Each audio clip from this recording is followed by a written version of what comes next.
How many leads should you guarantee your business owners? When you get to that final close, that final Zoom call, you've given the leads, you've eliminated the objections, you've gone through the whole deal, and you're at the end and you're talking about price. Should you do a guarantee? And if so, how many leads should you guarantee? Now, this is my opinion. This is somebody speaking of myself who has done this many times. I've made millions and millions of dollars doing the business model, not selling the program, doing the business model, building simple websites, renting them out to business owners, ranking them on Google, and taking all the profits and building a lifestyle that I now am enjoying and I'm loving, and I wouldn't trade it for anything. So guys, we have to be very careful about guarantees. Now, for me personally, I never, ever use the word guarantee. Ever use the word guarantee, and neither should you. Using the word guarantee or telling somebody that you're going to guarantee something when you have you actually don't have any control. At the end of the day, you can do everything that you want. You can run the ads the way that you've run them on all the other accounts that it's worked for.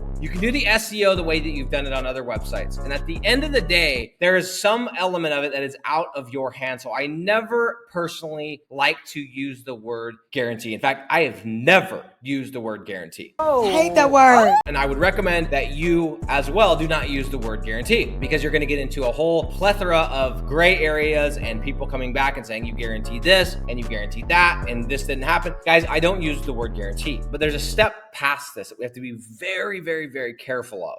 Because sometimes we create these guarantees without using the word guarantee. And I wouldn't say it's a guarantee, but we create these false expectations where the business owner almost feels like they have a guarantee. And so here's what I mean is sometimes we're going through this whole ordeal. And when you get good at this sales process that we talk about on this channel, in my Facebook group, on my Discord channel, inside of my coaching program, Digital Landlords, you can sell, and I mean this, you can sell to almost anybody because you can make the numbers look however you want to make the numbers look. You can open up a lead value calculator. You can say, hey, Mr. Business Owner, let me show you this project over here. It's getting 50 leads a month. It's towing, blah.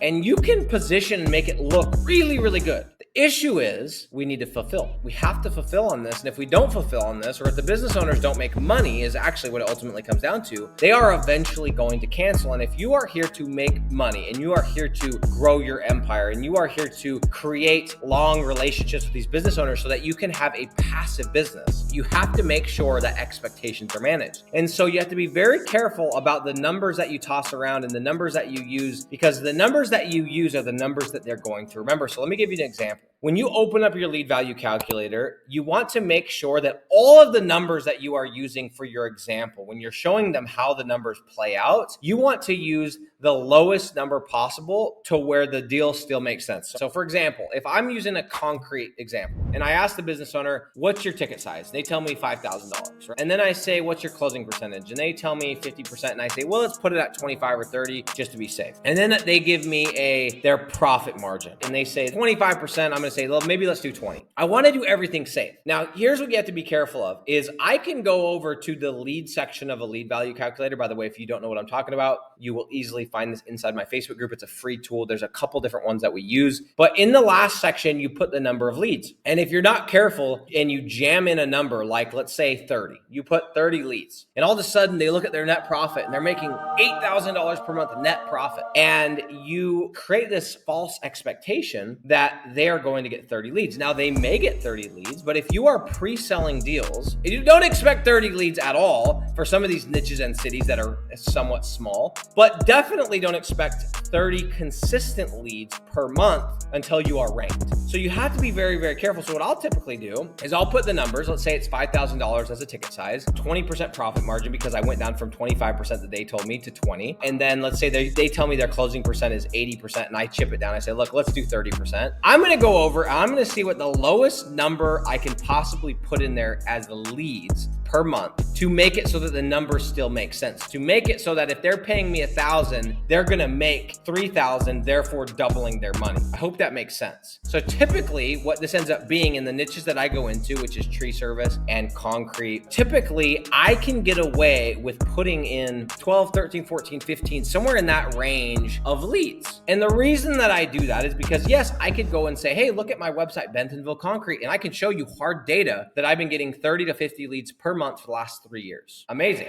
And I could say to the business owner, Mr. Business Owner, imagine if I just do what I did with Bentonville Concrete. Imagine, and I could make the numbers look like he's going to make thousands and thousands and tens of thousands of dollars every single month. And I guarantee I can get that person to say yes. But what I'm doing is I'm creating false expectations that I now have to manage. It's different when you are a salesman for a company and you're like, yeah, the company deals with it. The company has the customer service. So when I was selling alarm systems, sometimes it was like, man, we were trying to say the bare minimum. We were trying to just make sure to get the deal slammed in because we knew that we were going to get paid. You have to fulfill on this. You are the business owner. And so whatever we tell them, whatever expectations we create, we have to fulfill on. And so it's not just about closing the deal. It's about keeping the deal. A very good mentor of mine that's making at this point over $100 million per year has said to me, Nick, it's not about what you make, it's about what you keep. It's not about what we bring into our businesses, guys. It's about what we keep in our business and how these business owners grow with us. Because we need to have these business owners stay with us and grow with us to hit these big numbers, to create these wonderful, beautiful, sexy businesses inside of this wonderful business model. So to wrap this all up, do not give guarantees. You don't need to use the word guarantee. And if they say to you, well, I don't have any guarantee, you can flip it back on them and say, look, man, there's no guarantee for anything. I don't know if I'm going to be here tomorrow. You don't know if you're going to be here tomorrow. There's no way, Mr. Business Owner, I can guarantee, because at the end of the day, I can show you all the things I've done for all my past clients. I can show you all the things that have worked for my past clients, but to some level, it's out of my hands. So there's no guarantee that I can't do that, but I can show you all these other data, et cetera, et cetera, et cetera. And I won't say the word guarantee. I won't, because I don't want to deal with that situation. Second part, do not set a guarantee without saying the word guarantee by creating false expectations that they're going to get 20, 30, 40 leads out the gate. Now,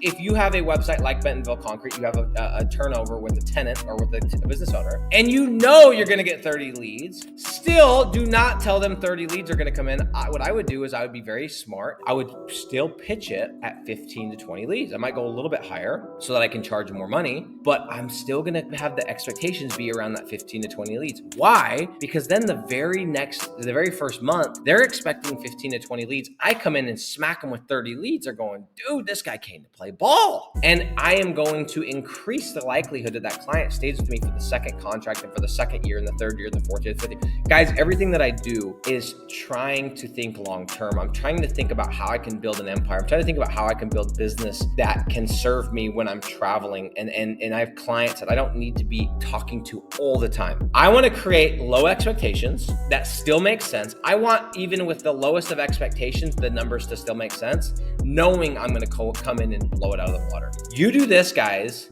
You will not only sell clients, but you will keep clients. The last part I want to say is this. A lot of times we think that we have to make these crazy promises. We have to say they're going to get 50 leads, or they're going to get 60 leads, or they're going to close all these deals. And what you don't understand is that the business owners are not stupid, and they know that these numbers don't make sense. And oftentimes by just being real and saying, look, I think I might be able to get you more leads, but I don't want to overshoot it because I want you to be happy with my service. And I don't want to have to be managing false expectations. Do I think I can get you leads? Yes. Do I think I get you more leads? Yes. But I would like our expectations to be here, and then let me go and impress you. And I'll say that to people, and they respect it. And when they think about I go to close the deal, it's an easier close because they're sitting there going, this guy's not feeding me full of crap. This guy's telling me how it is. I like this guy. I want to work with this guy. Let's do business. Guys, do not use the word guarantee. Do not set too high of expectations or false expectations. Set low expectations that you know you can blow out of the water. Just give them use the numbers as you're going through the deal that make it make sense with the lowest amount of leads possible.